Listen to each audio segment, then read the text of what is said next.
Namaskar. We have been looking at the Udayendiram copper plate of Parantaka Chola in the series of Sembir Cheppedikal or Cholendra Tamra Shasanam. And we will continue with the 8th part, wherein we start with the shlokas in the copper plate that deal about the Ganga clan. So to talk about the Gangas, to just give an introduction before we go into the beautiful Sanskrit shlokas that are etched in copper by the Cholas, this copper plate grant of Parantaka is being given as because the Ganga king has, is the applicant for it. So therefore, this is one unique copper plate which talks about the glories of two kingdoms. First, starting with the Chola kingdom, moving into the Ganga kingdom. So the Ganga clan, before we get into the shlokas, today what we find as the Gangatikas or the Okkaligas in Karnataka, they claim to be the descendants of the Gangas. So with the end of the 3rd century, 4th century, the Shatavahana rule breaks up in southern India. And the feudatories under Shatavahanas rose up and claimed to be the independent kingdoms. And those feudatories, for example, in northwest Andhra, the Kshatrapas rose to sovereignty. In the east, southeast Andhra side, the Ikshvakus. Then you have the Shalankayanas and then the Vishnukundis. And the southern region, you have the Pallavas who rose up to power. And in the southern Karnataka region, you have Dhitika and Madhava, two of them who settled in Perur, Ganga Perur otherwise called as, in around 4th century CE, and they started the Ganga dynasty. Now, as we know, many of these kingdoms, they have a beautiful Purana story also connected with their origins. And as far as the Gangas are concerned, they also have certain Purana stories. The Purana story that they claim is that they descend from Rama's clan of Ikshvaku clan, and there was one king called Harishchandra in that Vamsha, in Ikshvaku Vamsha, who had a son called Bharata, and that Bharata had a wife called Vijaya Mahadevi, and that Vijaya Mahadevi takes a bath in the holy Ganga, and she begets a son, and that son was named as Ganga Datta because he was given by the Ganga to Bharata and Vijaya Mahadevi, and from him started the Ganga lineage, Ganga clan, and therefore it is called as the Ganga clan. There is another story that says that Gangadatta's son was called Bhagadatta, and Bhagadatta went to Kalinga or Odisha and established an empire there, that is the Kalinga Gangas. And his son Sridatta, he was ruling Kalinga. And once the Ujjain king Mahipala, he confronts another Ganga king who comes from this clan called as Padmanabha Ganga. And he sends his two sons, who are Dhitika and Madhava, to go south and establish the Ganga Vamsha in the southern areas of Karnataka. So that is the story that they claim.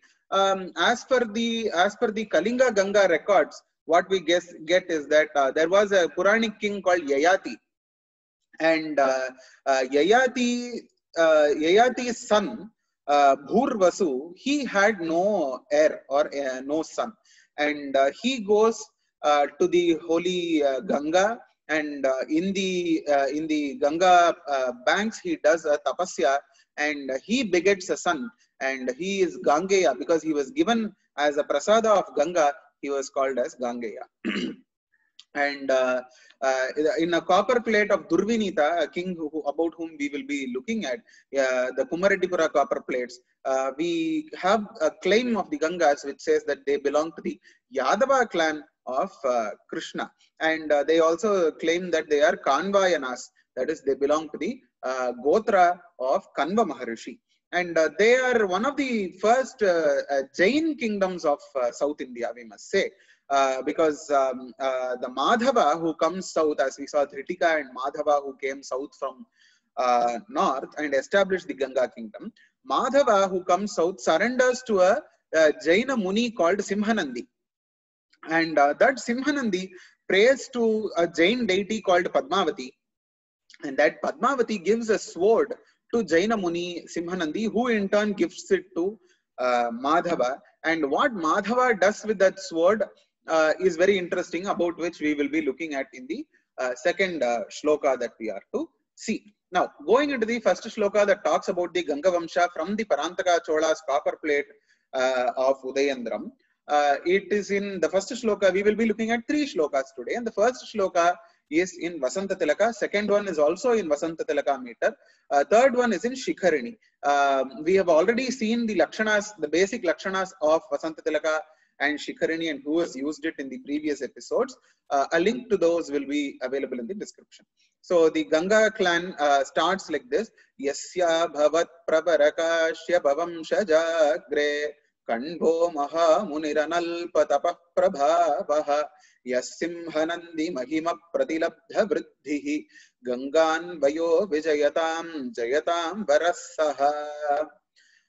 So Vijayatam, so may that Ganga clan always be victorious. Yasya abhavat pravara kashyapa vamshajagre.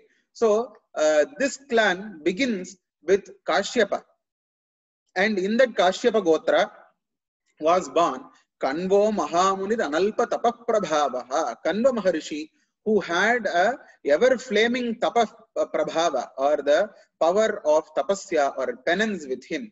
Yasya bhavat pravara kashyapa vamshajagre kanvo mahamunir analpa tapah prabhavaha yaha simhanandi mahima pratilabdha vriddhihi ganganvayo vijayatam jayatam varasaha.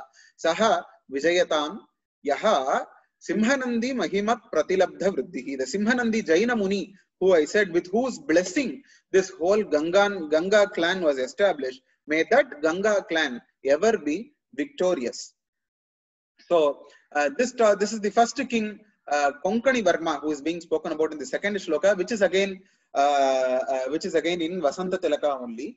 The 2 kings who we saw as Madhava and Dhitika, who come down south and establish the kingdom. Out of these 2, Dhitika is who is called as Konkani Varma. So Shriva Sadhamni Kuvalala Pure Vishale Kanva Yanas Sakala Ganga Kuladhi Bhutaha Raja Bhavuva Bhuvi Konkadina Madheyo Yobana Mandala Majaya Kritabhishekaha.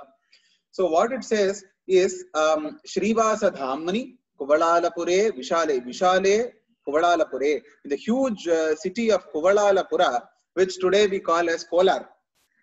So the Ganga clan starts out in Kolar and then moves into Talavanapuram, which is today called as Talakadu, Gangas of Talakadu. It was called as Talavanapuram back then. Today what is called as Kolar is what is mentioned in this shloka as Kuvalalapura. So in Kuvalalapura, Kuvalalapure, Vishale, Shrivasa Dhamni, where Lakshmi is eternally residing, Shrivasa Dhamni, Kuvalalapure, Vishale, Kanvayana Sakala Ganga Kuladhi Bhutaha. So in that where Kanva Maharishi's lineage, as we saw in the previous shloka and in the explanation, Raja Bhavuva Bhuvi Konkani Namadheyo. So by the name of Konkani Varma, he became the Raja. Why did he become a Raja? What did he do to become a Raja? Krita Abhishekaha. He proclaimed himself as the king and did a Rajya Abhisheka and Patta Abhisheka. For what? Yo yaha Bana Mandala Jayaya Krita Abhisheka. He did that Abhisheka or Patta Abhisheka with the sole aim of winning over the Banas, and he did win over the Banas. This talks about a mythical incident that happened. This is in Shikharini meter. It says Shilasthambaha Analpaha Karatala Grihita Silataya Dvidha Chakre Yena Prabala Shishulilena Shishuna Praharenaikena Pravarasita Pichadhvajavaram Yadi Yandrash Tvochaihi Rana Shirasi Bhibhyatyati Ganaha. So Shilasthambaha, that pillar that was there. So we saw that the king went and prayed and went and surrendered to the Jaina Muni called as Simhanandi. And that Simhanandi prays to a Jaina Devi called as Padmavati. And that Padmavati gave Simhanandi a sword. And that sword was given to this king called Konkani Varma. And that king went to a pillar, a very strong pillar. And with that sword, he broke the pillar into two. Dvidha chakre yena prabala shishulilena shishuna. Like how Kumara or Subramanya tore open the crown chapakshi, like that Dvidha chakre, he has made that pillar into two. Dvidha chakre yena prabala shishulilena shishuna. Like child's play, Shilasthambaha analpaha karatala grihita silataya. Just that pillar was made into two, Dvida Chakre. And once he did that with a sword, he split the stambha into two, then it was considered as a Shubha Shakuna, or a very auspicious time by the Jaina Muni called Simhanandi. And therefore, with the Karnikara Pushpa in his golden Karnikara, a golden flower, along with the Mayura Picha in the Kirita, in his crown, he crowned himself as the king. Prahare Naikena Pravasita Pichan Dvajavaram. And he took that title of kingdom, and he went and won over the Banas. And that is said as how that happened. Yadiyam drashtva, yadiyam drashtva. Just by looking at him, yam drashtva, uchchaihi rana shirasi bhibhyat ariganaha. There is a mistake there. It is a ariganaha, not adiganaha. Ariganaha. Ari is enemy. Ganaha is the samuha of enemies. All the enemies put together, they all become very scared just by the look of him. Yadiyam drushtva bibhati bibhyati ariganaha. All the enemies are all afraid to even look at this Konkani Varma, who split open the pillar like as if it is a child's play, using the sword that was given by Simhanandi by the grace of goddess Padmavati. And that is the introduction to the Ganga clan in Udayendiram copper plate of the Cholas in beautiful Sanskrit shlokas. Thank you.